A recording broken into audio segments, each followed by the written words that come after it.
Ionic bond. हाँ, तो you Yes, can ma'am. से, या फिर CaCl2 बोले तो अपन कैसा बनाएंगे, आयनिक बॉन्ड होगा।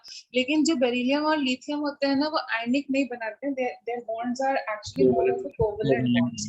ओके, तो ये कैसा होता है, क्यों होता है, वो हम लोग अभी आगे एक चैप्टर आएगा chemical bonding, just after this we will do start with chemical bonding. I think in your school book sequence यही चलता है ना, after periodic table we have chemical bonding. Yes, ma'am. Yes, तो ma'am.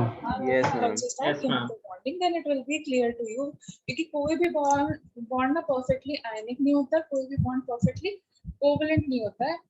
आयनिक में covalent characters आते हैं, covalent में आयनिक आते हैं, लेकिन जिसके कैरेक्टर ज्यादा होते हैं हम उसके हिसाब से टर्न कर देते हैं। तो क्या रीजन है इस लाइन का, ये अभी हम जब तुम्हारे लिए वो करेंगे ना। हाँ मैम इसे फजान्स रूल बोलते हैं ना। हाँ हाँ, वो अभी हमें आगे करना है, तो I am not going to like jumble up in between. When we will do that we will discuss. Is it fine, Lavish? Yes. For the time being अभी नहीं क्लियर हो पाएगा, so we will do later on. Yes.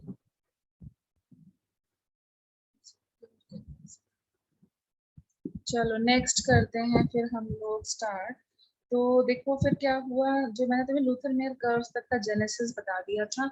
So actually में Mendeleev ने पहला attempt लिया था to make a tabular form to represent the elements, so Mendeley's periodic table। और उस टाइम पर क्या था, जब उसने बनाया था ना, तो it was based on, Mendeley's periodic table was based on what?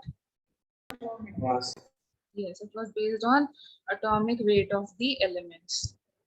Okay, so at that time when he made it, only 63 elements were known, and noble gases were not discovered. तो सबसे बड़ी बात क्या हो गई थी, noble gases इन्होंने discover नहीं करी थी। noble gases were not discovered। और इसने ही बोला था कि horizontal rows को हम लोग बोलते हैं as, he only deciphered it and we are following it, so horizontal rows were called as periods, right? And vertical columns were called as groups। तो वो उसने ही हमें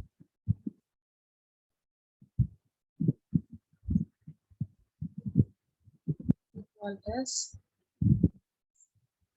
okay, now vertical जो periods थे, तो उस टाइम पे क्या था, sorry, vertical rows were called as groups।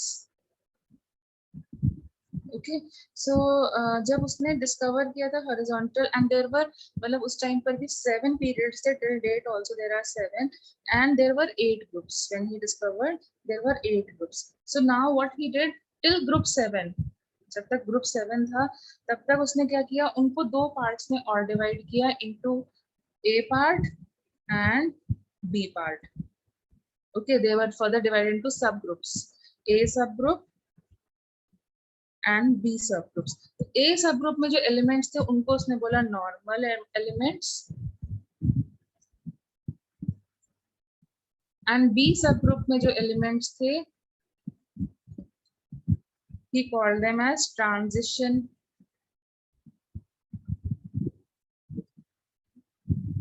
metal groups। ठीक है, ऐसे A और B, sorry, 7 ग्रुप्स को डिवाइड किया। can you be louder, I am not able to follow। Ma'am आपने 7 ग्रुप्स, मतलब 7 ग्रुप्स को डिवाइड किया था Mendeley. You're not audible, please someone else, can you decipher what he's telling? वो कह रहा है मेंडलीव ने 7 ग्रुप्स डिवाइड किए। हाँ 7 डिवाइड किए थे, 8th ग्रुप को नहीं डिवाइड किया था। ठीक है, अभी 8th ग्रुप का डिवीजन नहीं था, सिर्फ 7 तक डिवाइड हुए थे। ओके, यस, ठीक है, मतलब 1A 1B होगा, 2A 2B होगा, 3A 3B होगा, ऐसे करते करते 7A 7B तक जाएगा, 8th वाला नहीं है। 8 नोबल था। देखते हैं ना क्या था बेटा, अभी करते हैं ना, बीच में सारा सस्पेंस मत खत्म कर दो, ठीक है, वरना समझ नहीं आएगा। मतलब कुछ लोगों को नहीं समझ में आएगा, उनको सीक्वेंस चाहिए होता है। तो let us move slowly and slowly. Okay, yes, okay, so let's move further। So what he did was, जब उसने एलिमेंट्स को स्टडी किया तो क्या हुआ कि मतलब वैसे तो अच्छा था, जो अगर इसके एडवांटेजेस की बात करें हम लोग तो वैसे तो ये चीजें बहुत अच्छी थी। क्यों अच्छी थी? क्योंकि व्हाट हैपेंड, जो प्रॉपर्टीज थी उनको हम लोग रिलेट कर पा रहे थे, अच्छे से लर्न कर पा रहे थे, ठीक है।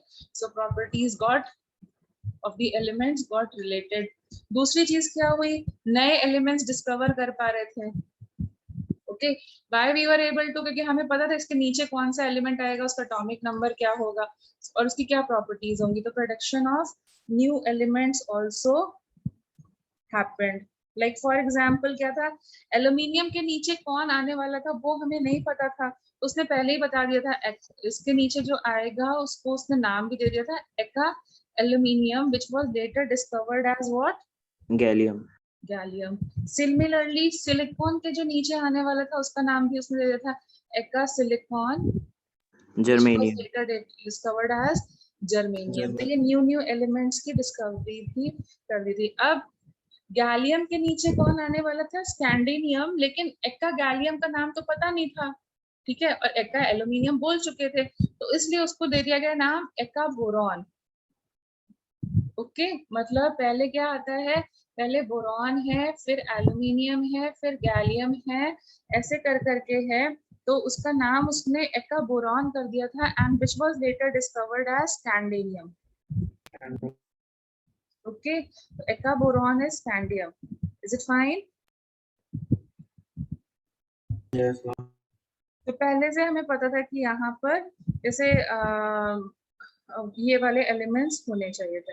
फिर कुछ एलिमेंट्स के हम लोगों को एटॉमिक नंबर्स, एटॉमिक वेट्स जो थे वो गलत पता थे, लेकिन जब वो उस प्रॉपर्टी के नीचे आ रहा था वो एलिमेंट तो सेम प्रॉपर्टी शो कर रहा था, तो एटॉमिक वेट्स में भी करेक्शन हम लोग कर पाए। सो एटॉमिक, कुछ एलिमेंट्स का एटॉमिक वेट का करेक्शन भी हम लोग कर पाए। तो ये सब एडवांटेजेस थे मेंडलीज पीरियोडिक टेबल के, but there were many disadvantages also. अब डिसएडवांटेजेस क्या है वो देखो। तो सबसे बड़ा डिसएडवांटेज क्या था कि आइसोटोप्स का, आइसोटोप्स का सबसे बड़ा डिसएडवांटेज था आइसोटोप्स का। जैसे कि फॉर एग्जांपल तुम्हें पता है हाइड्रोजन का एटॉमिक नंबर क्या होता है? एटॉमिक नंबर 1 होता है, लेकिन आइसोटोप, यस, लेकिन आइसोटोप तो 3 होते हैं, तो मतलब क्या है, हाइड्रोजन को हमें 3 घर देने पड़ेंगे। कंफ्यूजन है कि नहीं है? It will occupy 3 blocks in the periodic table. Yes ma'am. ठीक है, जैसे क्लोरीन के तुमको आइसोटोप्स पता है, मैंने क्वेश्चंस कराए हैं, 35 भी पता है, 37 भी पता है, तो हम 35 वाला रखें या 37 रखें या 2 जगह रखें, ऐसे बहुत कंफ्यूजन होना पॉसिबल था या नहीं था? Yes, ma'am. ठीक है, कि यहाँ रखे हैं यहाँ रखे, इसकी वजह से कंफ्यूजन हो रहा था। देन सेकंड थिंग क्या थी, कुछ एनोमलस पेयर्स बना रखे थे, anomalous pairs. Anomalous pair, what do you mean bye anomalous pair? जिनका एटॉमिक वेट ज्यादा था लेकिन फिर भी उनको पहले रखा गया था, बिफोर लेसर देन। जैसे कि आर्गन, आर्गन का एटॉमिक वेट 40 था but it was placed before potassium जिसका एटॉमिक वेट 39 था। तो ये क्यों किया तुमने? जब बोल रहे हो कि it has to move in the increasing order of atomic weight, then why are you placing argon before potassium? Can you get my point? Can you get my point? Yes, ma'am. Cobalt, जिसका atomic weight था 58.9, was placed before nickel, जिसका atomic weight था 58.6. So isn't it something different? Yes. Okay, so that is why, and then hydrogen का कोई position fix नहीं था, जो आज की डेट में भी प्रॉब्लम है, position of hydrogen was not fixed. Position of hydrogen, ये तो अभी भी हमारे मॉडर्न पीरियोडिक टेबल का प्रॉब्लम है, क्योंकि हाइड्रोजन का क्या होता है, it is electropositive, so sometimes it shows properties of alkali metals, मतलब कभी लगता है ये ग्रुप 1 को बिलोंग करता है, बट एल्कली में जितने भी एलिमेंट्स प्रेजेंट हैं वो सारे मेटल्स हैं, सॉलिड स्टेट में एग्जिस्ट करते हैं, but hydrogen showing diatomic behaviour, existing as gas, it also shows behaviour of halogens. तो हम लोग अभी भी कंफ्यूज हैं कि हम इसे ग्रुप 1 में रखें या फिर ग्रुप 17 में रखें, तो ये वाला जो ड्रॉबैक है जो मेंडलीव का, वो टिल डेट भी कंटिन्यूड चल रहा है। Okay Yes, ma'am. ठीक है, बट फिर भी क्योंकि उसने बहुत अच्छा अटेम्प्ट किया था जिसको हम लोग अभी भी फॉलो कर रहे हैं, तो इसलिए हम लोग इसको अभी भी फॉलो करते हैं, मतलब अभी भी हम लोग इसको फॉलो करते हैं। तो देखो अगर हम लोग मेंडलीव के हिसाब से अपने जो मॉडर्न पीरियोडिक टेबल में अगर ग्रुप्स को नंबरिंग करते हैं, देखो पीरियड्स में तो कोई नंबरिंग में प्रॉब्लम नहीं आ रही होगी, जैसे 1 2 3 4 5 6 7 हमारा मॉडर्न में है वैसे ही वहां पे भी चल रहा है। कोई प्रॉब्लम है पीरियड्स की नंबरिंग में?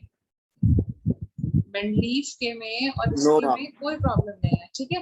But when you number them according to the groups of Mendeleev periodic table, तो उसने बोला मतलब एस और पी को उसने बोला नॉर्मल एलिमेंट्स, तो ये एस ब्लॉक है, ये पी ब्लॉक, ये वाला this is called as 1A group, this is called as 2A group. उसके बाद क्या आएगा? 3B, then 4B, then 5B, then 6B, ठीक है, ऐसे कर करके है।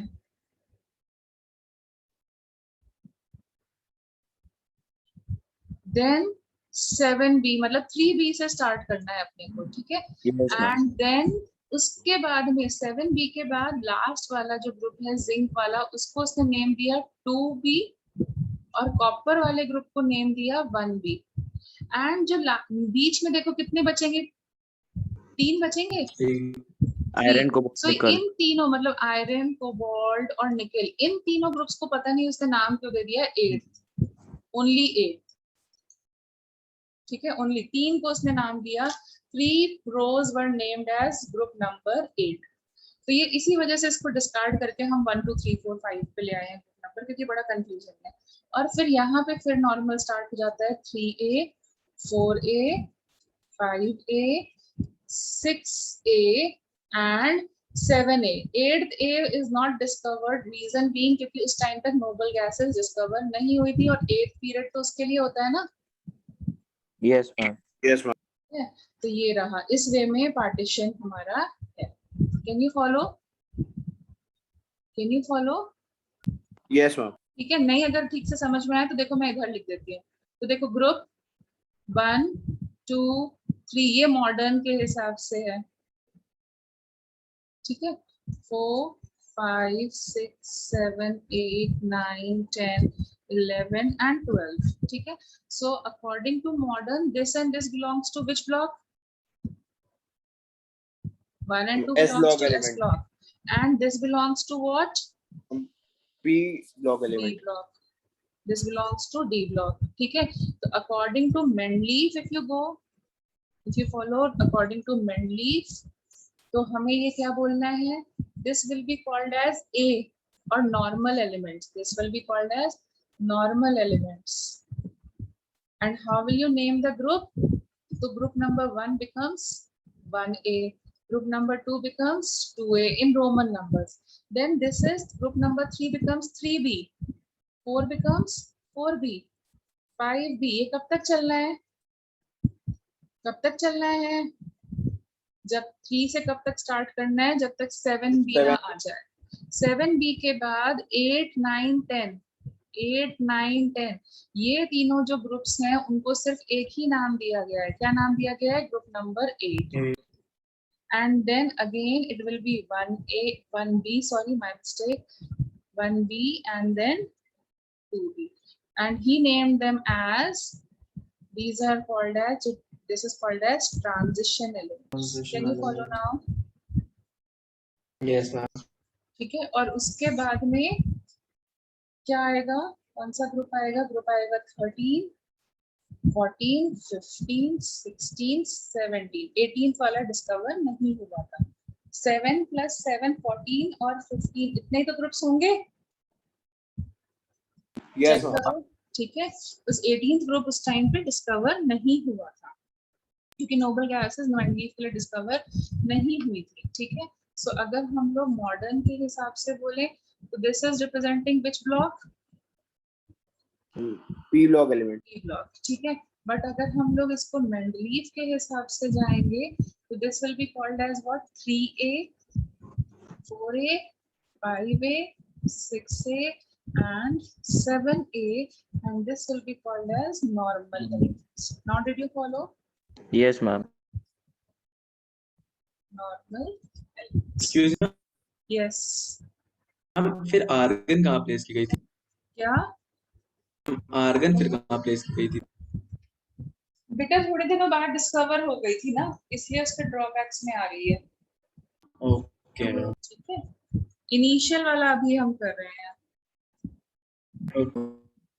ओके ना, चलो ये हो गया हमारा introduction to periodic table. Now we are moving towards periodicity. to the previous page. Come to this previous page. Excuse me, ma'am. Yes, ma'am modern periodic table में भी मैम आइसोटोप्स को प्रेफरेंस तो नहीं दिया गया मैम, प्लेस क्या- नहीं क्या? है isotopes के भी। मैम मॉडर्न पीरियोडिक टेबल में भी मैम हाँ, आइसोटोप्स के लिए स्पेस कहाँ है मैम? तो मैम, जरूरत ही क्या है, isotopes में- एटॉमिक नंबर पे बेस्ड है, तो एक ही तो घर चाहिए होगा। हाइड्रोजन का एटॉमिक नंबर चाहे प्रोटियम लो चाहे ड्यूटेरियम लो चाहे ट्रिटियम लो, एक ही तो घर चाहिए होगा। Yes ma'am. मंडलीफ के हिसाब से 3 घर चाहिए, लेकिन अभी जो मॉडर्न है it is based on atomic number, तो एटॉमिक नंबर इज सेम, सो एक ही तो घर Yes, लेंगे ma'am. वो, तो Yes, यहाँ ma'am. पे डुप्लीकेशन होने के चांसेस ही नहीं है। Yes ma'am. मैम अगर आइसोबार्स की बात करें तो आइसोबार्स की तो प्रॉपर्टीज अलग होती ही हैं। पोटेशियम और सोडियम की तो प्रॉपर्टी, पोटेशियम और कैल्शियम की तो प्रॉपर्टीज अलग होती हैं। आर्गन और कैल्शियम की प्रॉपर्टीज अलग होती है कि नहीं होती है? दोनों का एटॉमिक वेट सेम है, यस तो वहां तो ट्रबल है ही नहीं। ट्रबल तो एटॉमिक वेट की वजह से हो रहा था ना।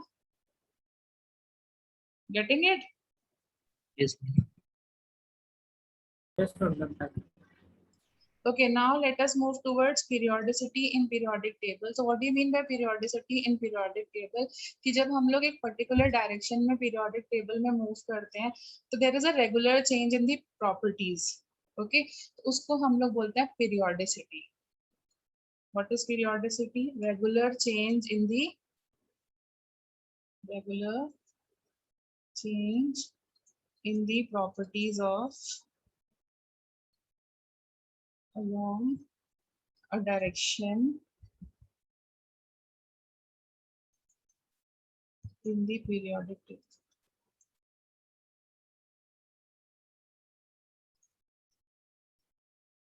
ठीक है, तो इसमें सबसे पहली प्रॉपर्टी जो हम लोग अभी करने वाले हैं that is your atomic radius.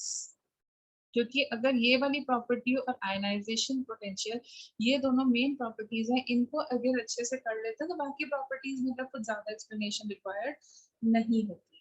So first I am doing with atomic radius.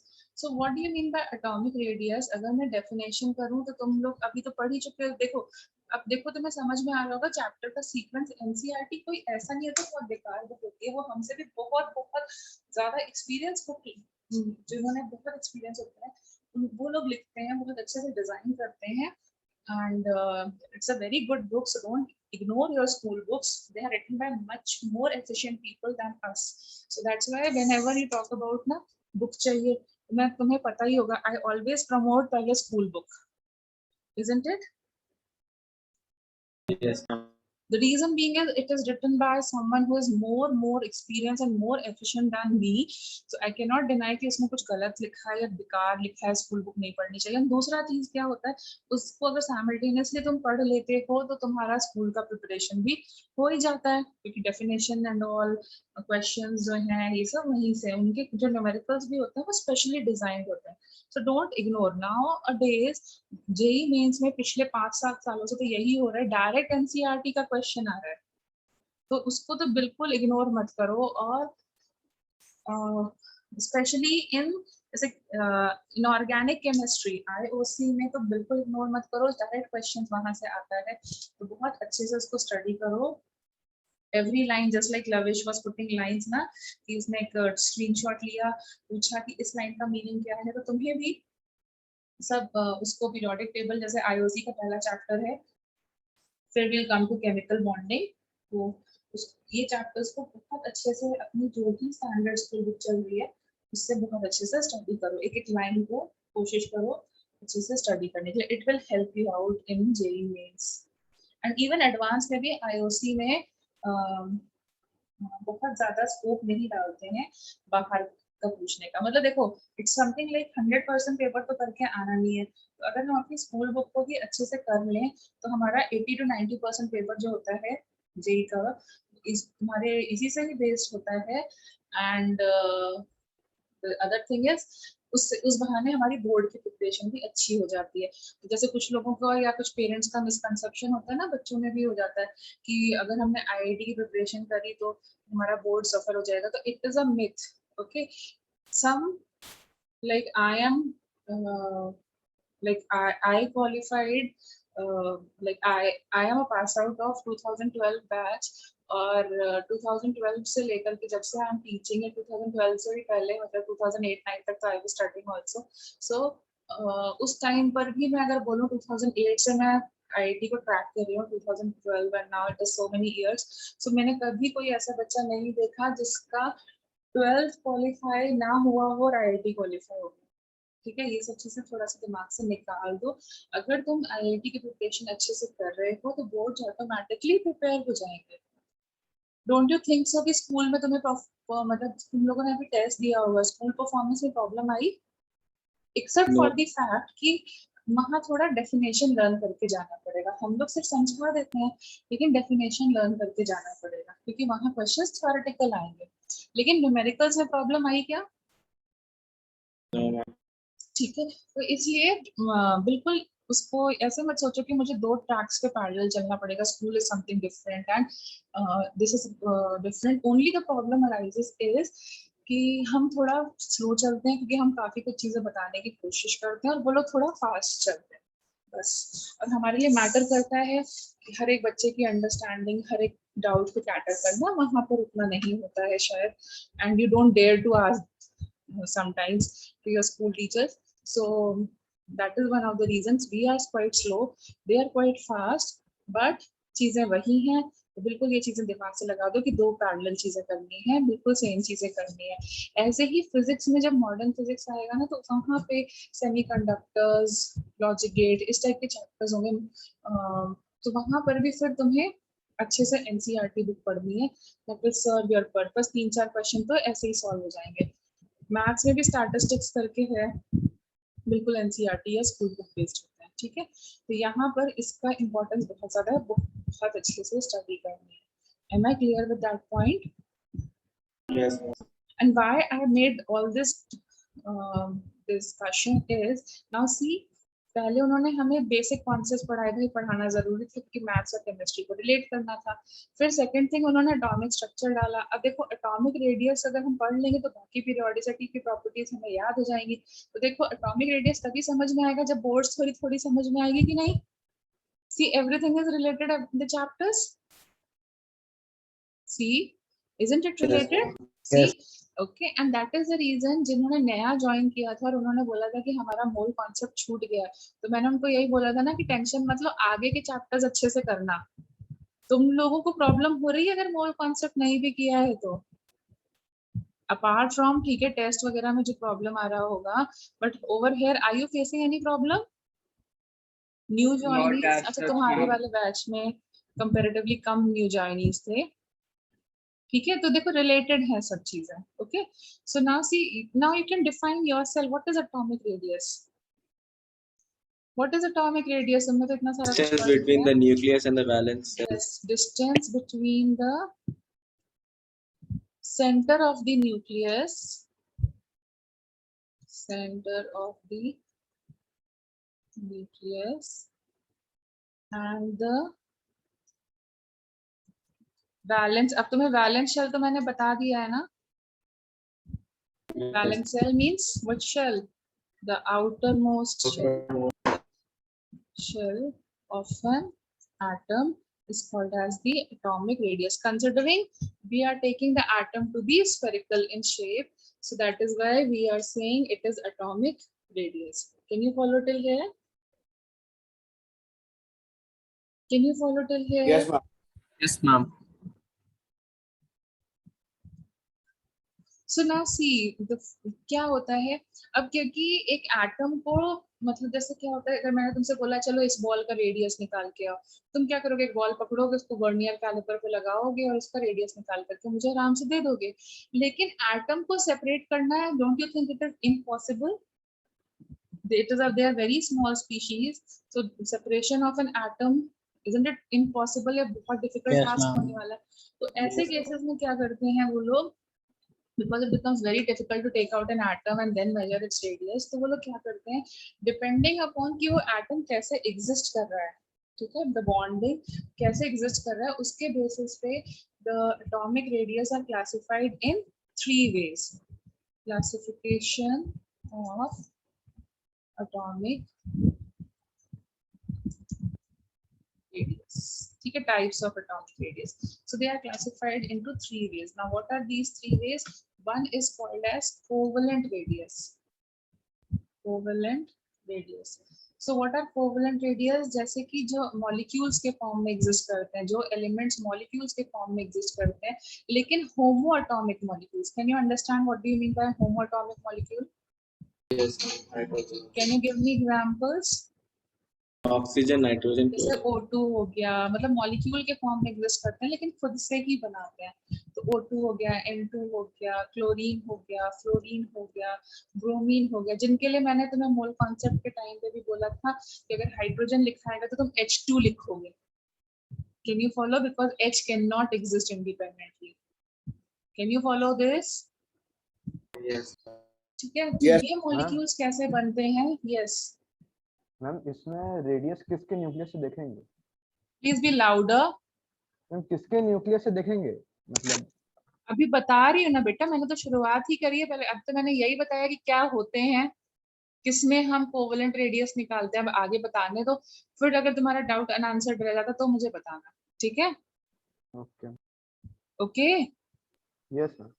ठीक है। सो सी, ऐसे स्पीशीज के लिए हम लोग कोवेलेंट रेडियस निकालते हैं। इसमें क्या होता है वो मैं तुम्हें बताती हूँ। तो थोड़ा बहुत तो तुम्हें ऑक्टेट का आइडिया है Yes. Everyone? An atom is stable when it has 8 electrons in the outermost orbit, and that is why inert gases are stable. yes, ma'am. ठीक है। All others, do you know? I need more voices.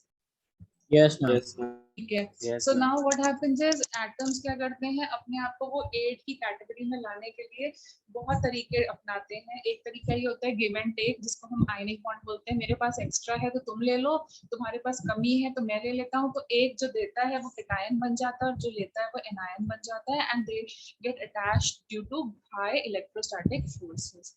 एक तो वो तरीका है जो हम लोग अभी केमिकल बॉन्डिंग में करेंगे।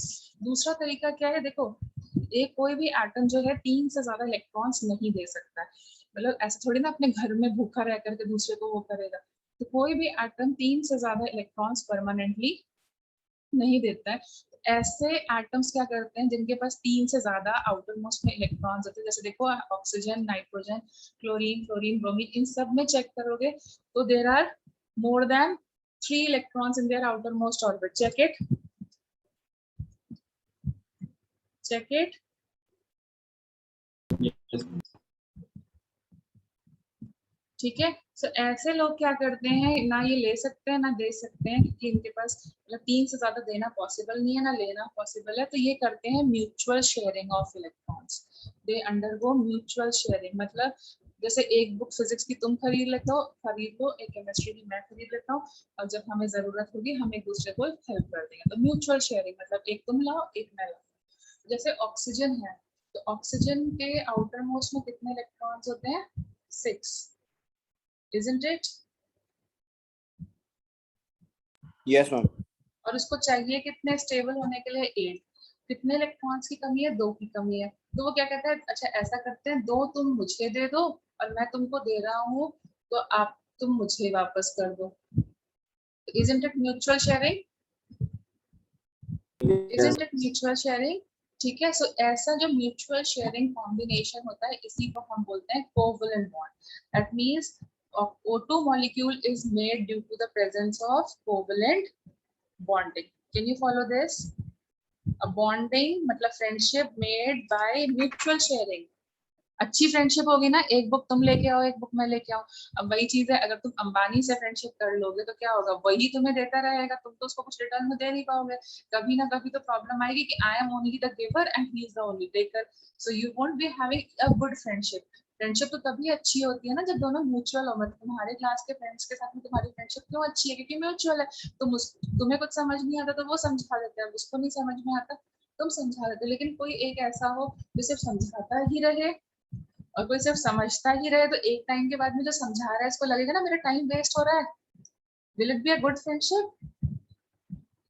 मतलब it can be, I'm not commenting on that, but over here I wanted to relate it with covalent bonding. So now see, तुम्हारा काम मेरे से नहीं बनेगा, मेरा काम तुम्हारे बिना नहीं बनेगा, तो isn't it a mutual sharing thing? Yes, ma'am. ठीक है। Now can you see the orbits are getting overlapped? When you make a covalent bond or you go for sharing, इस वाले ऑक्सीजन का ऑर्बिट और इसका वाला ऑक्सीजन का orbit एक दूसरे में ओवरलैप कर रहे हैं। Yes. Yes, ma'am. ठीक है, तो अब इस ओवरलैपिंग की वजह से क्या होता है, अगर वैसे देखा जाए तो ऑक्सीजन का इतना एटॉमिक रेडियस होना चाहिए था, दूसरे वाले का इतना होना चाहिए था, but due to covalent bonding what will happen? Don't you think it will decrease?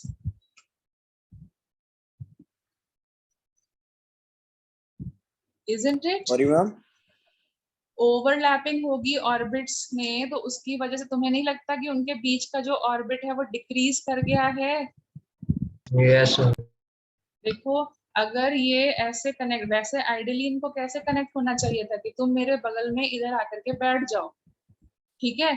अब एक एटम को तो निकाल करके उसका डिस्टेंस मेजर करना मुश्किल है, लेकिन मॉलिक्यूल का डिस्टेंस हम मेजर कर पाते हैं। फाइन, मॉलिक्यूल का डिस्टेंस हम मेजर कर Yes, पाते हैं, ma'am. मतलब यहाँ से लेकर के यहाँ तक का डिस्टेंस हम मेजर कर पाते हैं। तो what should be the atomic radius? What should be the atomic radius if I am saying this distance is r? Ma'am, Don't you R- think it will become r by 2? yes, ma'am. तो अगर ऐसा condition होता तो क्या होता, जो atomic radius आता वो एक्चुअल के बराबर होता कि नहीं होता? जो एक्चुअल में उसका एटॉमिक रेडियस होना चाहिए उसी के इक्वल होता या नहीं होता? अगर ये कंडीशन लेते, अगर हमारे ऑक्सीजन एटम दूसरे ऑक्सीजन एटम के बगल में प्रेजेंट होते, तो इस कंडीशन में जो भी एटॉमिक रेडियस की वैल्यू आती वो एक्चुअल होती कि नहीं होती?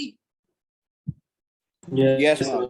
बट प्रॉब्लम क्या है कंडीशन 2 में? Because of covalent bonding there is overlapping of the orbits. तो हमें क्या पता चलता है, फिर से क्या होता है, मॉलिक्यूल का डिस्टेंस पता चलता है। So now when I calculate the atomic radius, तो अगेन मेरे पास कोई टेक्निक तो है नहीं, again I will do r by 2 and this atomic radius, don't you think it will be lesser than the actual atomic radius? Yes, ma'am. So that's what I wanted to say and tell you, that covalent radius is slightly lower than the actual radius of the atom, but because since we don't have any technology or any other more experienced method to find the actual radius, ऐसे molecules के लिए हम ऐसे ही काम चला रहे हैं। Can you get it now? Yes, ma'am. Slightly lower than the actual radius, okay, due to overlapping of orbits, and since we don't have any other better source, so अभी हम इससे काम चला रहे हैं। ओवरलैपिंग ऑफ ऑर्बिट्स, कितना overlap करेगा ये भी हमें नहीं पता है, तो इस वजह से अभी हम बस ऐसे ही काम चला रहे हैं। Now is it fine? Yes, ma'am. Yes. ठीक है, अच्छा तो अब समझ में आया कि मतलब जो ऑक्सीजन एटम का जो आएगा, क्योंकि देखो बोर्ड थ्योरी भी नहीं लग सकती यहाँ पे, मल्टी इलेक्ट्रॉन स्पीशी है, सो इसलिए जो काम चला रहे हैं उसका जो वैल्यू होगा वो एग्जैक्ट नहीं आएगा, थोड़ा सा कम आएगा। ये बात तो क्लियर हो गई? Ma'am Yes. आपने वहाँ पे एग्जाम्पल में मैम हाइड्रोजन लिखा था, मैम हाइड्रोजन तो मैम एक इलेक्ट्रॉन होता है ऊपर मुझसे भाई हाइड्रोजन एटम का एक इलेक्ट्रॉन होता है, हम तो मॉलिक्यूल में निकाल रहे हैं ना, तो मल्टी इलेक्ट्रॉन नहीं हो गया। और सिर्फ पीरियोडिक टेबल पढ़ रहे तो हाइड्रोजन की स्टडी से तो पूरे पीरियोडिक टेबल का काम नहीं चल पाएगा ना, यस हमें तो पूरे पीरियोडिक टेबल का निकालना है। Getting it now? यस ठीक है, तो हमें तो पूरे का निकालना है ना, तो फिर हम क्या करें अब? मैम हाइड्रोजन भी कोवेलेंट बॉन्ड बना रहे हैं। हाँ, it is also covalently bonded, उसके पास एक ही इलेक्ट्रॉन होता है, उसको दो की जरूरत होती है, दोनों म्यूचुअली शेयर कर लेते हैं। मैम तो जितने भी मैम मतलब नॉन मेटल होंगे बेटा वो यू आर नॉट ऑडिबल, इधर try to be louder, put it on ma'am chat और डू मैम समथिंग। हाँ, ma'am now I am audible. Ma'am जितने भी नॉन मेटल्स होंगे वो मतलब यही करें, ऐसे ही बिहेव करेंगे। जनरली क्योंकि नॉन मेटल का मतलब ही है ग्रुप 13, 14, 15, 16 में प्रेजेंट होना। उसका मतलब है उनके पास मोर देन 3-4 वैलेंस इलेक्ट्रॉन्स होंगे।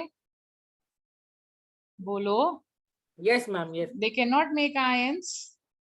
आई टोल्ड यू द रीजन, 3 से ज्यादा देना पॉसिबल नहीं होता या गेन करना पॉसिबल नहीं होता, तो फिर आयंस नहीं बना सकते, तो वो क्या करेंगे, कहीं ना कहीं से तो 8 करना ही है, तो क्या करेंगे, म्यूचुअल शेयरिंग। अब क्लियर है? Yes yes ma'am. मैम। ठीक है, लेकिन मैम हाइड्रोजन स्पेशल केस है, वो बना सकता है। क्या बना सकता है? H पॉजिटिव आयन बना लेते हैं अगर बट वो एक। एग्जिस्ट नहीं करता बेटा, H पॉजिटिव आयन कहना बेवकूफी होती है, वो आगे तुमको मैं आयनिक इक्विलिब्रियम में बताऊंगी। It is not H positive, it is H3O positive ion. Hydronium ion actual में एग्जिस्ट करता है, H पॉजिटिव आयन तुम बिना इलेक्ट्रॉन के कैसे एग्जिस्ट कर सकते हो? जीरो इलेक्ट्रॉन का कोई स्पीशी एग्जिस्ट नहीं कर सकता। ओके, तो H पॉजिटिव जो हम लिखते हैं वो एक्चुअली में H पॉजिटिव नहीं होता है, वो H3O पॉजिटिव होता है। Okay. Okay, ma'am alpha particle उसमें तो क्या अल्फा पार्टिकल? मैम मतलब उसमें तो 0 इलेक्ट्रॉन होता है ना, तो मतलब बेटा वो W बनाए जाते हैं, वो नेचर में एग्जिस्ट नहीं करते हैं, ओके ओके मैम। वो आर्टिफिशियली होते हैं। H पॉजिटिव नेचर में, तुम जैसे बोलते हो ना एसिड का डेफिनेशन की substance who gives H positive ion, that is a wrong definition. H positive ion नहीं होता है वो, it is hydronium ion. Getting it? So actually उस टाइम पे इतना चीजें नहीं समझा सकते थे, 9-10 था, और प्लस पता भी नहीं था कि तुम साइंस लेने भी वाले हो या नहीं, तो इसलिए बेसिक बेसिक चीजें पढ़ा दी जाती है। अब हम लोग उनको रेक्टिफाई कर रहे हैं धीरे धीरे, देख रहे हो ना, because now you have chosen science, so now correct information will be given. Okay, okay ma'am. Yes. ठीक है, so now this is there, so ये एक्सक्यूज मी मैम। हाँ, मैम कोवैलेंट बॉन्डिंग में जब होता है तब उसमें इलेक्ट्रॉन अपने पेरेंट एटम के शेल में घूमते हैं ना? बेटा ये लोग ऐसा डिसाइड करते हैं कि हम ऐसा रोटेट करेंगे कि बीच में जो ओवरलैपिंग पोर्शन है, क्योंकि electrons will rotate around the nucleus, अपना ऐसे स्टॉप थोड़ी ना हो जाएंगे। तो मैंने एक मोमेंट पे फोटो ली है, बट क्या ये ऐसे खड़े रहेंगे? ओ मैम रुकेंगे नहीं, मैं वो नहीं कह रहा था, मैं ये कंफर्म कर रहा था कि अपने पेरेंट एटम के शेल में घूमेंगे, क्योंकि अगर उसी में बेटा मैं भी तो घूमेंगे। वही बताने की कोशिश कर रही हूँ, तुमने मेरी पूरी बात ही नहीं सुनी। ठीक है, what am I trying to tell you? They are not going to be stationary, they will be moving around the nucleus or not? Yes ma'am. Tell me, will they be moving around the nucleus or yes not? Ma'am. So they decide in such a manner कि जब हम nucleus के मतलब overlapping, इसीलिए देखो हर एक molecule नहीं बनता है, ठीक है, हर एक मॉलिक्यूल नहीं बन पाता, उसका रीजन यही होता है जिनके बीच में ऐसी ट्यूनिंग हो पाती है कि हमारे जो इलेक्ट्रॉन्स है उनका टाइम पीरियड ऐसा सेट हो जाएगा, ऐसा कॉम्बिनेशन में हो जाएगा कि ओवरलैपिंग पोर्शन में, जैसे ये ऑक्सीजन मॉलिक्यूल है, ओवरलैपिंग पोर्शन में मिनिमम 2 मॉलिक्यूल्स तुम्हारे और मिनिमम 2 मॉलिक्यूल्स तुम्हारे आएंगे, then only I will say कि we are eligible to make a molecule or we are eligible to do a chemical bonding. Okay, और कोवलेंट बॉन्ड हर एक combination तो नहीं होता ना, हर एक क्या हर जगह केमिकल बॉन्ड बन जाता है? No ma'am. Can you make a bond between sodium and potassium? नहीं बनता ना, क्योंकि उसके वही सेम रीजन है। तो क्यों लिमिटेड कॉम्बिनेशन या लिमिटेड मॉलिक्यूल बनते हैं? क्योंकि जैसे यहाँ पर एक रीजन मैंने बताया, जिनका time period of molecule electrons ऐसा सेटल हो जाता है कि बीच में ओवरलैपिंग में 4 आएंगे और 4 की मुझे जरूरत है, तो ठीक है हमारी फ्रेंडशिप चल जाएगी, ठीक है। बट अगर तुम ये कॉम्बिनेशन पूरा नहीं कर पा रहे हो, मतलब हम दोनों आपस में कोवलेंट बॉन्ड नहीं बन पाएंगे। तो वो है तो अपने पेरेंट के पास ही, लेकिन वो इतने थोड़े से पास में आ जाते हैं और उनका जो ओवरलैपिंग पोर्शन होता है, तो वो क्या, जैसे ही ये इलेक्ट्रॉन इधर एंट्री मारे एग्जिट करेगा, ये एंट्री मार जाएगा। तो ओवरलैपिंग में कह सकते हो 2-2 from every parents will be present. Now is your doubt answered? Is your doubt answered now? Yes ma'am. Ma'am लेकिन जो जैसे इसी में ही मैम जैसे दो ऑक्सीजन एटम शेयर कर रहे हैं अपने इलेक्ट्रॉन, तो जो पहला ओ एटम शेयर कर रहा है 2 इलेक्ट्रॉन, ये 2 इलेक्ट्रॉन उसके शेल में घूमेंगे, उस वाले के शेल में तो घूमेंगे नहीं, तो हाँ। उसका ऑक्टेट कैसे कंप्लीट हुआ? किसका? तो बेटा ओवरलैपिंग में तो है ना, पहले इन दोनों के ऑर्बिट्स अलग अलग थे, इन्होंने थोड़ा सा रीजन ओवरलैप कर दिया, तो ये वाला पोर्शन इसी का ही तो है, ये वाला जो है ये मैम इसी का अगर तो। इलेक्ट्रॉन रीजन में अगर आ बेटा जाए वो तो हम उसका केमिकल full बॉन्डिंग में मान लो। डिस्कस करेंगे, अभी हम क्या पढ़ रहे हैं, पीरियोडिक टेबल। तो जो तुम्हारा डाउट है अब उसको स्टे बैक रखो, क्योंकि वो बॉन्डिंग में केमिकल बॉन्डिंग में पढ़ा दूंगी, तो मैं तुम्हारा डाउट वहां पे ले लेती हूँ, ठीक है? Okay okay ma'am. Fine, because that will be a much more better way, क्योंकि वहाँ क्यों बॉन्डिंग होती है, कैसे होती है, वो सब मैं पूरा एक्सप्लेन करूंगी, then it will be a better place to explain and take your doubt. So just note it down somewhere and you can ask me there. For the time being what is required is अभी के लिए कि हमारा covalent radius जो होता है वो actual radius से थोड़ा छोटा हो जाता है। क्यों छोटा हो जाता है? क्योंकि ऑर्बिट्स आपस में म्यूचुअल अंडरस्टैंडिंग कर करके ओवरलैप कर लेते हैं, ठीक है? अभी इतना तो क्लियर है? Yes ma'am. ठीक है, अब देखो जो मेटल्स होते हैं, okay now we will move for metallic radius. Metallic radius,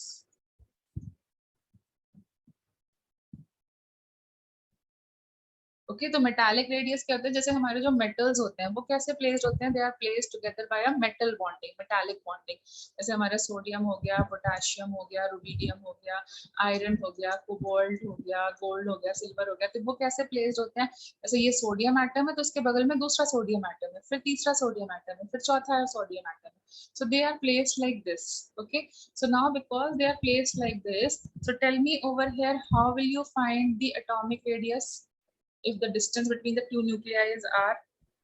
दोनों का रेडियस 8 हो जाएगा, 2 का r हो जाएगा, r Yes. Plus r। So over here we can say कि जब हम metallic radius निकालने जाएंगे तो क्या होने वाला है? Atomic, or you can say metallic radius, okay तो मेटालिक रेडियस क्या हो जाता है? Metallic radius becomes r by 2 and which is approximately equal to the actual radius. Can you get it? Can you get it? Yes, ma'am. देखो metallic bonding में क्या होता है? मेटालिक बॉन्डिंग में you know metals have free electrons, they can easily lose their electrons, तो वो Yes, क्या ma'am. करते हैं, उनके जो इलेक्ट्रॉन्स होते हैं वो बाहर घूम रहे होते हैं। जैसे ये तुम्हारे पास एक आयरन का पीस है, तो जो उनके फ्री इलेक्ट्रॉन्स होते हैं वो ऐसे घूम रहे होते हैं, and because they are free electrons इसीलिए हल्की लाइट पड़ती है, दे गेट एक्साइटेड, ओके? तो जब उनके इलेक्ट्रॉन्स ऐसे, ये कह सकते हो ये सी ऑफ इलेक्ट्रॉन्स है, सी ऑफ इलेक्ट्रॉन्स है, और उसका जो न्यूक्लियस बचा रह गया वो ऐसे बगल बगल में एडजेसेंट प्लेस्ड हो जाते हैं, ओके? सो जो ये एडजेसेंट प्लेस्ड हैं तो इनका क्या करेंगे हम लोग? Distance between the two adjacent atoms का न्यूक्लियाई निकाल सकते हैं। Yes, ma'am. Distance between the nuclei of two adjacent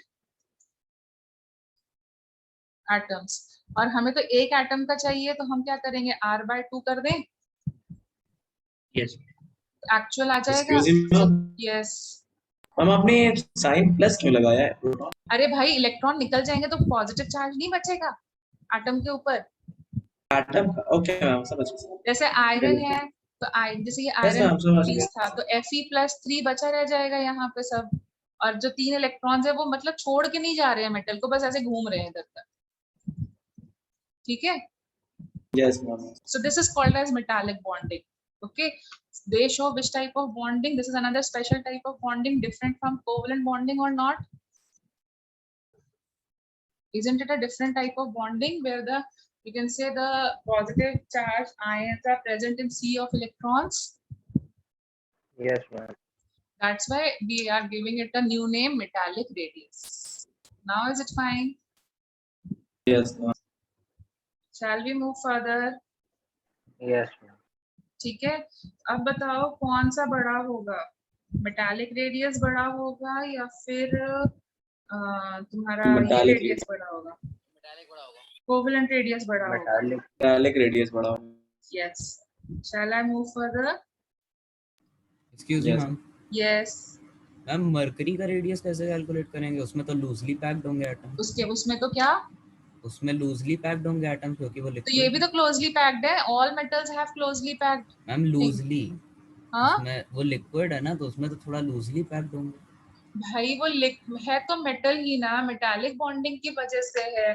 अब वो उसके लिए लिक्विड होने का मतलब ये थोड़ी ना उसका अदर रीजंस नहीं मैटर कर रहे, मतलब एक कोई चीज सॉलिड होगी या लिक्विड होगी उस पे सिर्फ बॉन्डिंग नहीं डिपेंड करती है, उस पर और भी बहुत सारी चीजें डिपेंड करती हैं। तुम एक ही चीज को कंसिडर कर रहे हो, ठीक है।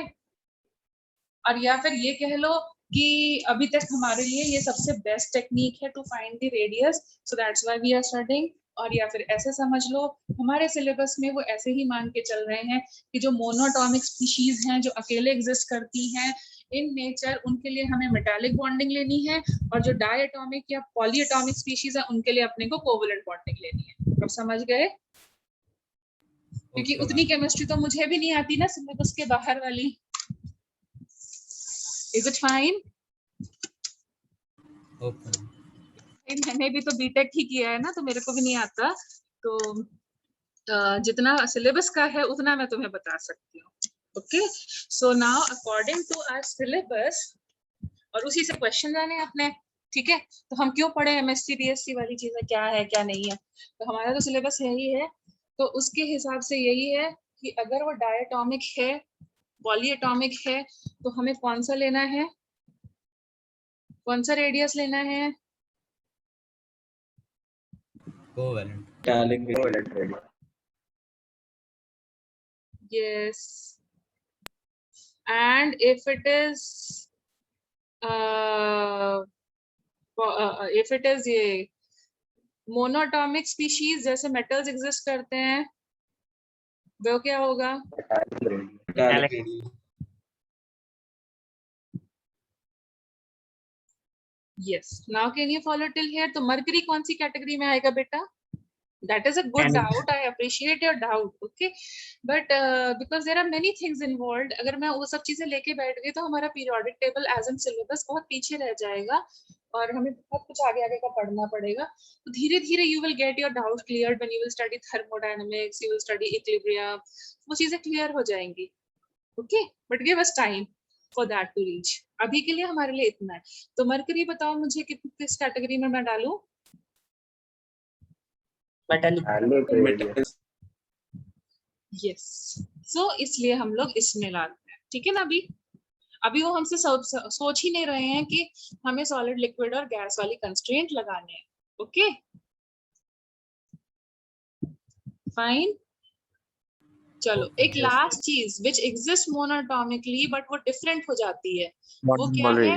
Van der Waals radius. तो गैसियस के लिए अब देखो ये वाली चीज आ गई, ठीक है। अब वो गैसेस है, मतलब उनके बीच में इंटर एटॉमिक डिस्टेंस ज्यादा होगा। सो वैन डर जो हमारी गैसेस होती है, नोबल गैसेस या इनर्ट गैसेस होती हैं, उनको क्योंकि because they are gases they will have high inter atomic distances, they will exist मोनोटॉमिकली।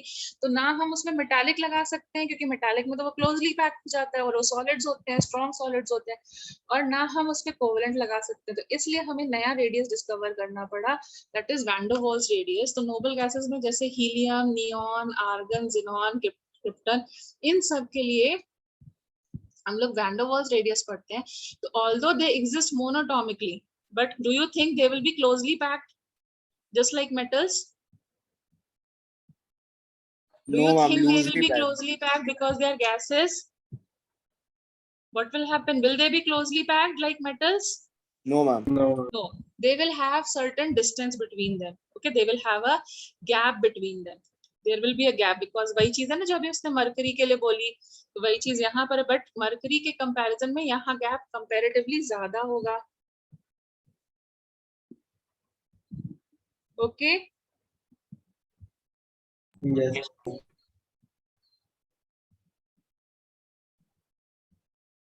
Okay, can you settle this thing in now? Yes ma'am,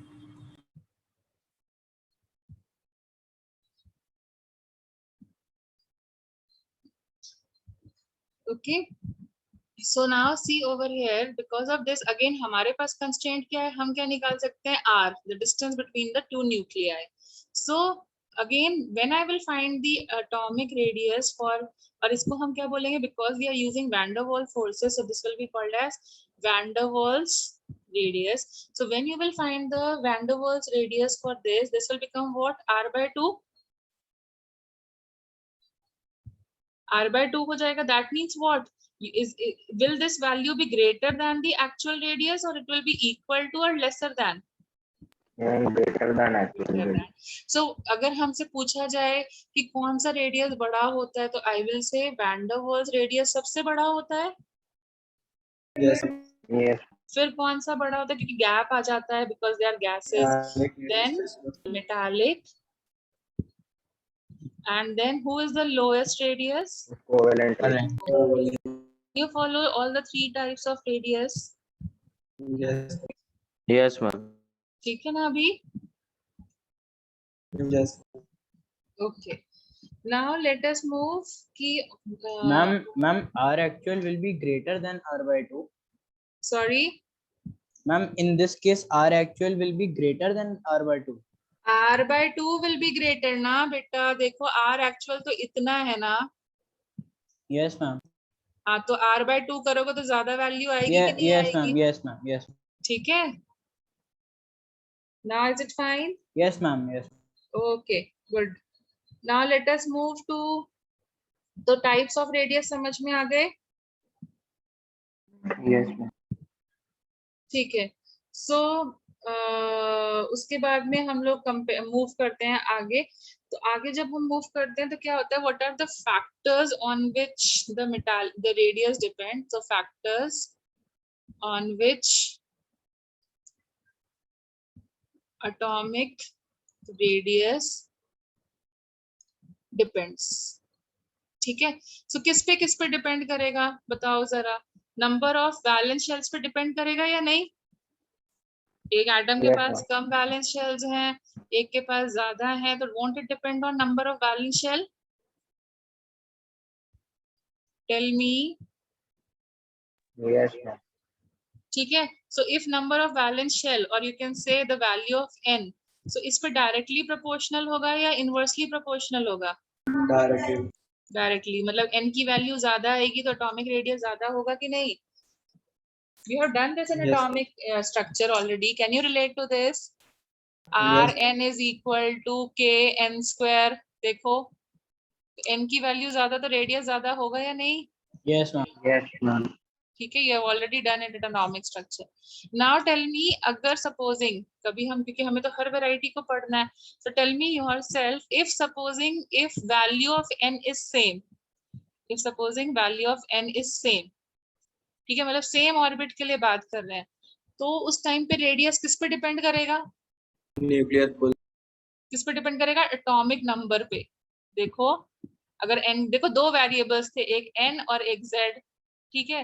अगर z को कांस्टेंट रखते हैं तो देखो n पे डिपेंड कर रहा है, और अगर n को कांस्टेंट रख दे तो किस पे डिपेंड करेगा? z पे. डायरेक्टली प्रोपोर्शनल और इनडायरेक्टली प्रोपोर्शनल? Inversely proportional. ठीक है. So can I say for the same value of n, atomic radius will be indirectly related to atomic number? Yes, ma'am. atomic number. ठीक है. ये तो mathematically हो गया, लेकिन मैं तुम्हें उसको लॉजिकली भी समझाती हूँ. ठीक है. लॉजिकली देखो कैसे. लॉजिकली भी देखो क्या होता है. व्हाट हैपेंस, ये है हमारा न्यूक्लियस और ये है हमारा एटॉमिक रेडियस. ठीक है. ये है हमारा एटॉमिक रेडियस, मतलब ये है हमारा valence shell. Okay. Now see yourself, अब जो ये वैलेंस शेल पे इलेक्ट्रॉन प्रेजेंट है, वो इसकी तरफ किससे अट्रैक्टेड होता है? There is another force of attraction, जिसको पहले हम लोग इलेक्ट्रोस्टैटिक फोर्स बोल रहे थे, इसको हमने नया नाम दे दिया. What is the name given to it? Effective nuclear. nuclear Nuclear charge. Okay, effective nuclear charge.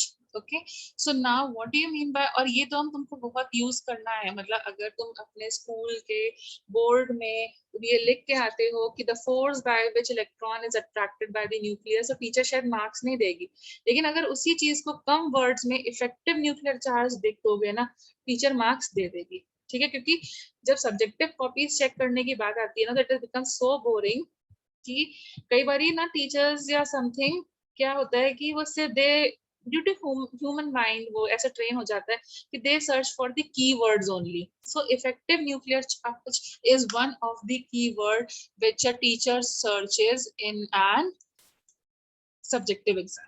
Fine, so don't use, फिर ये मत आप बोलना आकर के मैंने तो सही लिखा था लेकिन मार्क्स नहीं मिले, तुम्हारी गलती है वहां पे, ठीक है। Don't beat about the bush, use a correct term. Okay, this is a very effective term in this chapter. Can you get it? Because I have seen, like even in my stage also, I have also lost marks because I was not using the term. I was explaining the correct thing, but I was not using the term. Okay, so whatever I have learned from you people as a student mistakes, and you come telling me कि ये मुझसे गड़बड़ हो जाती थी, and as a student whatever I have learned, I try to tell you all the things. तो तुम्हें भी ये चीज at least periodic table में याद रखनी है when you are giving a subjective exam. Use this term. Is it fine? Okay, so what is it? Force by which electron is pulled by the nucleus. Perfect. And क्योंकि इतना बड़ा लिखना possible नहीं है तो मैं ऐसे लिख देती हूँ Z effective, तो तुम समझ जाओगे ना, I'm using Z effective as effective nuclear charge. Yes, ma'am. ठीक है, तो देखो अगर जैसे फॉर एग्जांपल ये nth रेडियस है, ठीक है, तो distance from the nucleus it will remain same. Do you agree with this और not? Distance from the nucleus will remain same. Yes, ma'am. जो थर्ड ऑर्बिट है, फोर्थ ऑर्बिट है, fifth orbit है, तो डिस्टेंस तो सेम रहेगा. Okay ma'am then हाँ बोलो. मैम इफेक्टिव न्यूक्लियर चार्ज में मैम दो इलेक्ट्रॉन के बीच का रिपल्शन भी तो ऐड होगा. अरे भाई वो दूसरा होता है, पहले एक चीज तो सुन लो फिर रिपल्शन की बात करते हैं, अभी पहले अट्रैक्शन की तो बात कर लें.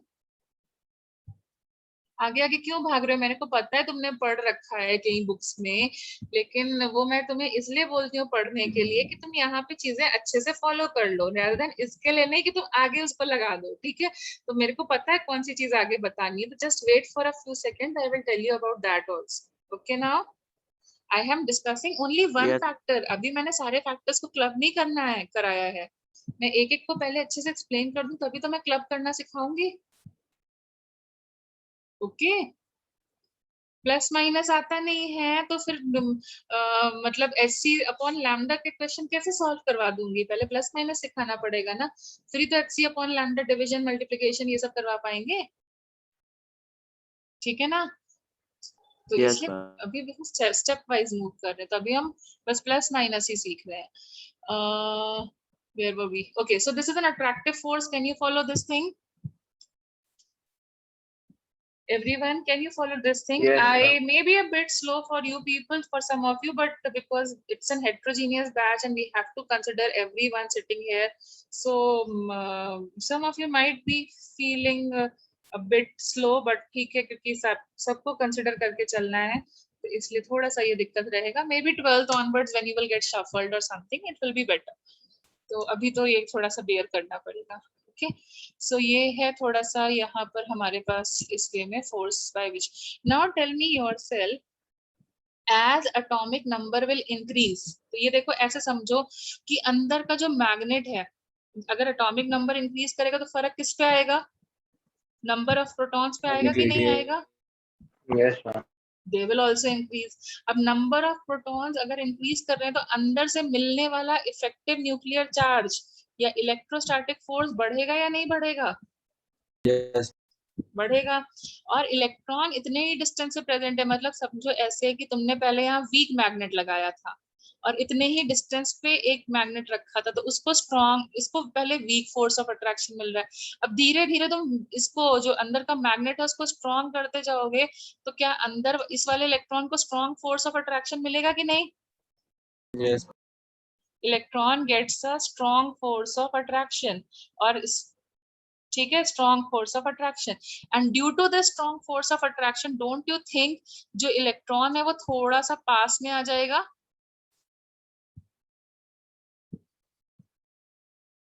Electron will get closer to the nucleus. Can you follow? Yes, ma'am. Don't you think because of this, जैसे जैसे effective nuclear charge बढ़ेगा उसको ज्यादा pull मिलेगा, and instead of being over here, what will happen? It will make a new radius which will be closer to the nucleus. Can you follow my point? Yes, ma'am. Closer to the nucleus due to high effective nuclear charge. Can you follow till here? अब तुम ये मत बोलना अंदर घुस जाएगा, क्यों नहीं घुसेगा? क्योंकि अंदर के इलेक्ट्रॉन्स भी प्रेजेंट होंगे जो उसको रिपेल करके फिर बाहर भगा देंगे, लेकिन जो यहाँ पे बाउंड्री थी उससे थोड़ी सी स्लाइटली अंदर आ जाएगी। So tell me what is the relationship between effective nuclear charge and atomic radius? Directly और inversely? Yes, so you can simply say that effective nuclear charge ज्यादा है तो atomic radius कम हो जाएगा। और effective nuclear charge कब बढ़ता है? जब atomic number बढ़ेगा, क्योंकि number of protons बढ़ेंगे। तो और you can say atomic number बढ़ेगा तो number of protons बढ़ेंगे, तो effective nuclear charge बढ़ेगा और atomic radius कम हो जाएगा। Isn't it fine? और देखो इसीलिए फॉर्मूले में हम लिखते थे Rn is proportional to n square upon z. Z represents atomic number, C atomic number and atomic radius का relation inverse है। Clear है? Yes, ma'am. Yes, ma'am. Everyone? ठीक है। Now coming to, अब तुम ये बोलोगे अच्छा इसका मतलब है अगर बहुत ज्यादा एटॉमिक नंबर आ गया, जैसे गोल्ड का 79 वगैरह आ गया, तो इसका मतलब है इलेक्ट्रॉन को बहुत अंदर पुल आना चाहिए, उसका एटॉमिक रेडियस कम हो जाना चाहिए। तो ऐसा भी नहीं हो पाता है, उसका रीजन अब समझो। तो हम थर्ड फैक्टर को इंट्रोड्यूस करते हैं जिसको हम बोलते हैं स्क्रीनिंग इफेक्ट या फिर शील्डिंग इफेक्ट। स्क्रीनिंग और shielding effect. Shielding effect, you know what is a shield? Battle में यूज करते थे पुरानी मूवीज में, गेम ऑफ थ्रोन्स वगैरह में देखा होगा तुम लोगों ने, स्क्रीन की तरह यूज करा जाता है। Yes, ma'am. ठीक है, पीरियोडिकल मूवीज में तो देखा ही होगा। Yes. ठीक है, तो वो इसी को हम बोलते हैं शील्ड या फिर स्क्रीन। तो what happens is generally when effective nuclear charge is increasing because atomic number is increasing, so उस केस में क्या हो जाता है? उस केस में क्या हो जाता है? क्या होता है, मतलब electron experiences a greater fall. Electron experiences a greater pull towards the nucleus. Greater pull towards the nucleus. और इलेक्ट्रॉन क्या करता है? कोशिश करता है कि वो न्यूक्लियस के पास में चला जाए, लेकिन क्या होता है वो ज्यादा पास में नहीं जा पाता है, क्योंकि आउटर रेडियस कब आएगा? पहले इनर रेडियस होंगे, पहले इनर ऑर्बिट्स के इलेक्ट्रॉन फुल होंगे, तभी तो तुम्हारा nth ऑर्बिट का इलेक्ट्रॉन फुल होगा। Yes. तो जब यहाँ से इसको, जब जो हमारा वैलेंस इलेक्ट्रॉन होता है ना, उसको मिलता है हाई इफेक्टिव न्यूक्लियर चार्ज, ठीक है, और वो अंदर घुसने की कोशिश करता है, तो अंदर वाले इलेक्ट्रॉन, इनर इलेक्ट्रॉन क्या करते हैं? अंदर जाने की कोशिश करता है, तो इनर इलेक्ट्रॉन उसको क्या करते हैं? उसको एक रिपल्सिव फोर्स देते हैं। They act as the screen for the valence electron to not come further inside. Don't you think so? Because of light charges. Yes, ma'am. So they are acting as a barrier and they are not allowing the outer electron to come beyond a certain point. Okay, so that they are acting as a screen. So this is called as which effect? Screening effect. ठीक है, लेकिन क्या होता है, एक देखो, एक attractive force है और एक रिपल्सिव फोर्स है। कौन सा फोर्स ज्यादा है? अट्रैक्टिव फोर्स ज्यादा है, इसीलिए इलेक्ट्रॉन जो है वो न्यूक्लियस के पास में टिका हुआ है। अगर रिपल्सिव फोर्स ज्यादा होता तो इलेक्ट्रॉन भाग जाता दूर।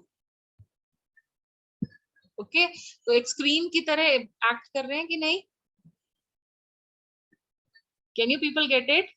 मैम हाँ मैम जो फर्स्ट सेल होगा n इज इक्वल टू हाँ 1, मैम उसके पास तो कोई स्क्रीन नहीं होता, फिर वो क्यों नहीं न्यूक्लियस में मिल जाता? क्योंकि उसने सेंट्रीफ्यूगल फोर्स से बैलेंसिंग कर रखी होती है, एटॉमिक स्ट्रक्चर में पढ़ा था। यस मैम, ठीक है, यस मैम, बैलेंसिंग कर रखी होती है ना, हर जगह ऑर्बिट नहीं बनेगा, बोर्ड से बोला था। Yes ma'am, NH/2। क्वांटाइज्ड है। Yes, quantized, good. Okay, so everything is related. That's why atomic पढ़ने के बाद periodic में मजा आता है, ठीक है? मैम अगर अट्रैक्टिव फोर्स ज्यादा हो जाएगा तो मैम न्यूक्लियस अपने इलेक्ट्रॉन को खींच लेगा ना। हाँ, तो इलेक्ट्रॉन डिस्ट्रॉय हो जाएगा, फिर हम पढ़ेंगे ही नहीं उसके बारे में, उसकी एग्जिस्टेंस खत्म हो जाएगी। It is just like a black hole. Ma'am last screen दिखा दीजिए। It is just like moon अगर अर्थ में गिर जाता है आकर के, उसका अट्रैक्टिव फोर्स बढ़ जाता है, या कोई सैटेलाइट भी है, वो जब अर्थ में गिर जाती है तो क्या हम उसकी स्टडी करते हैं? वही चीज है। मैम यहाँ पे तो अट्रैक्टिव और रिपल्सिव फोर्स बराबर होगा ना, क्या है? कैंसिल आउट कर पा रहा है, तो यहाँ पे अट्रैक्टिव फोर्स और रिपल्सिव फोर्स बराबर होगा। नहीं बराबर है बेटा, मैंने यही तो बताया तुम्हें। अट्रैक्टिव फोर्स भी लग रहा है, रिपल्सिव फोर्स लग रहा है, लेकिन रिपल्सिव मिनिमम लग रहा है, मतलब उसको अंदर नहीं आने दे रहा है, इतना लग रहा है। लेकिन अट्रैक्टिव कंपैरेटिवली ज्यादा है, इसी वजह से तो वो अराउंड द न्यूक्लियस चक्कर काट रहा है। अगर इलेक्ट्रोस्टैटिक फोर्स नहीं होगा तो why will it make a move around? If the gravitational force of the earth is not there, why will moon rotate around the earth? Yes. Can you get it? And अभी किसी ने बोला था, तो बेटा अब तुम्हारा डाउट भी क्लियर हो गया ना, सारे फैक्टर्स मैंने क्लब करा दिए है।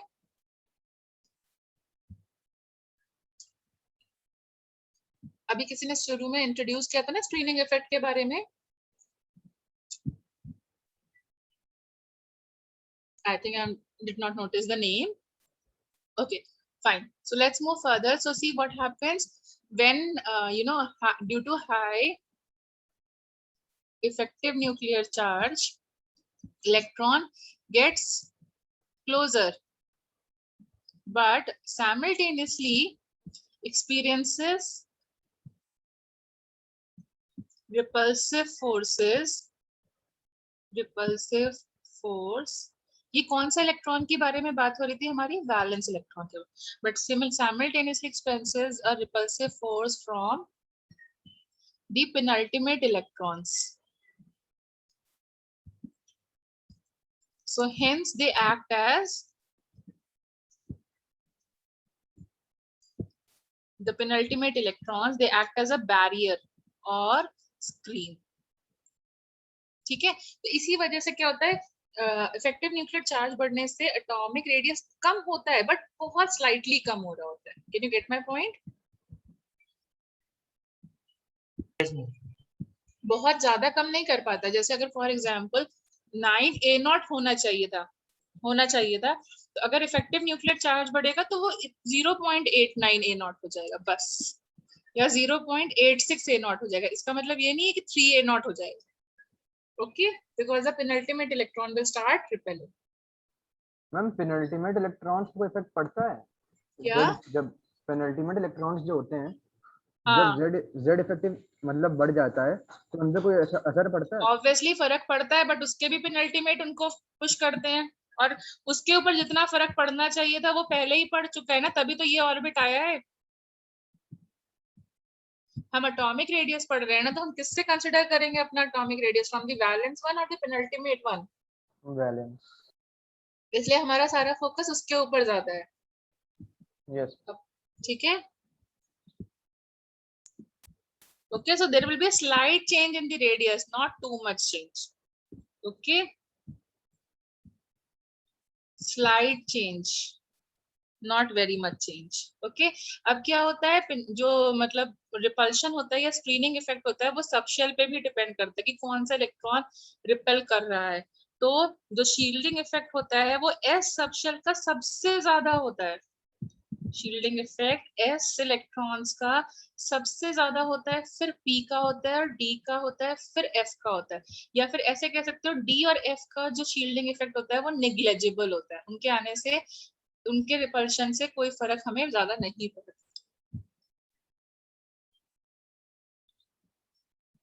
Is it fine? Yes. Okay तो अभी हम लोग क्या करते हैं, इतना ही रखते हैं, क्योंकि फिर इसके बाद में जो भी आएगा वो हम बाद में कंटिन्यू करते हैं कि कैसे होता है और आयनिक रेडियस क्या होता है।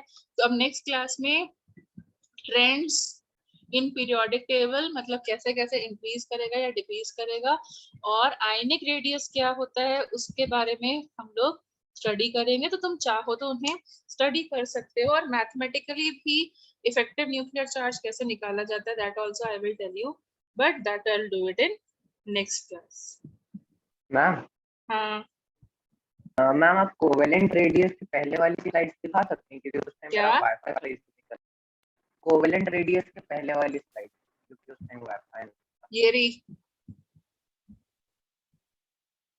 मैम आज की क्लास में जो स्टार्टिंग से ये कोवेलेंट रेडियस था, क्योंकि उस यही तो time है वो कोवेलेंट उतना- रेडियस बेटा, इससे पहले मैम क्या था कोवेलेंट यही तो रेडियस? था।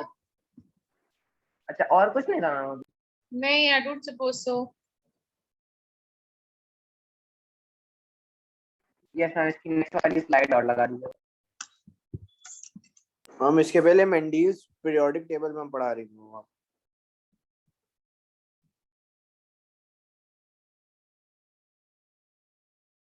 यस मैम हो गया। ठीक है, ओके तो we are keeping it till here for today.